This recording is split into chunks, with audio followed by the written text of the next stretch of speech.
السلام علیکم ورحمۃ اللہ۔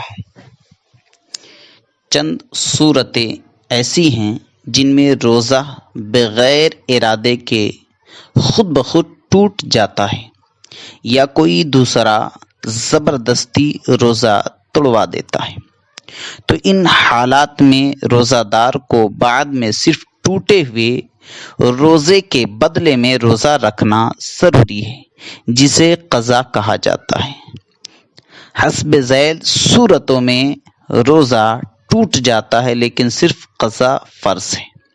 نمبر 1، کسی نے روزے میں بھولے سے کھا پی لیا اور پھر یہ سمجھ کر کہ روزہ ٹوٹ ہی گیا ہے قصداً جان بوجھ کر کچھ کھا پی لیا تو روزہ جاتا رہا اور قضا واجب ہے، کفارہ نہیں۔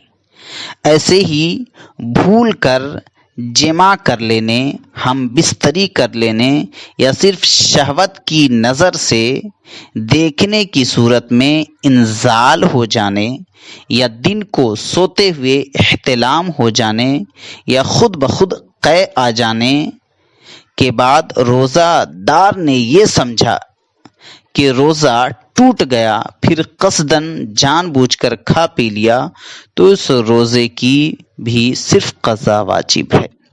ایسے ہی روزے میں کسی نے جان بوجھ کر منہ بھر قے کی تو روزہ جاتا رہا اور قضا واجب ہے۔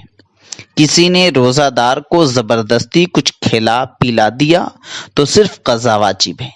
ایسے ہی اگر کسی نے زبردستی کسی خاتون کے ساتھ جنسی فعل کیا یا غافل سو رہی تھی یا بے ہوش تھی اور کسی نے اس سے جنسی لذت حاصل کی تو خاتون پر صرف قضا واجب ہوگی۔ حقہ، سگریٹ، بیڑی وغیرہ پینے، پان چبانے اگرچہ حلق سے نیچے نہ اترے روزہ ٹوٹ جائے گا۔ ایسے ہی اگربتی وغیرہ یا کسی اور چیز کا دھواں جان بوجھ کر ناک میں کھینچنے سے بھی روزہ ٹوٹ جائے گا اور قضا واجب ہوگی۔ دانتوں سے خون نکلا اور حلق سے نیچے اتر گیا، اگر اس میں تھوک زیادہ ہو تو روزہ نہیں ٹوٹتا اور اگر خون زیادہ ہو تو روزہ جاتا رہا۔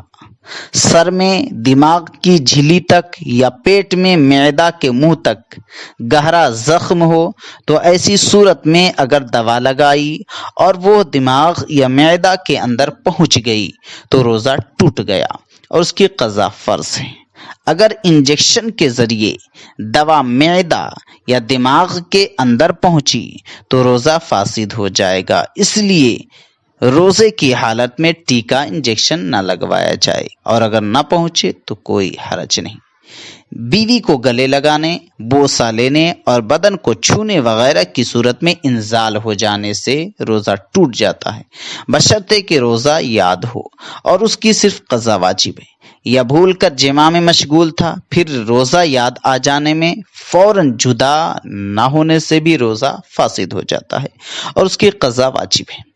کسی کی آنکھ دیر میں کھلی اور یہ سمجھ کر کہ ابھی سحری کا وقت باقی ہے کچھ کھا پی لیا، پھر معلوم ہوا کہ صبح ہو چکی تھی تو اس روزے کی قضا رکھنا واجب ہے۔ کسی نے سورج ڈوبنے سے پہلے ہی یہ سمجھ کر کہ سورج ڈوب گیا ہے افطار کر لیا تو قضا واجب ہے۔ روزے میں کسی کے منہ میں آنسو یا پسینے کے قطرے چلے گئے اور پورے منہ میں اس کی نمکینی محسوس ہوئی اور وہ ان قطروں کو نگل گیا تو روزہ جاتا رہا، قضا لازم ہے۔ مسواک کرتے ہوئے یا یوں ہی مسوڑے وغیرہ سے خون نکلا اور روزہ میں تھوک کے ساتھ نگل لیا تو روزہ ٹوٹ گیا، قضا واجب ہے۔ اگر خون تھوک کی مقدار سے کم ہے اور حلق میں محسوس نہیں ہو رہا ہے تو روزہ نہیں جائے گا۔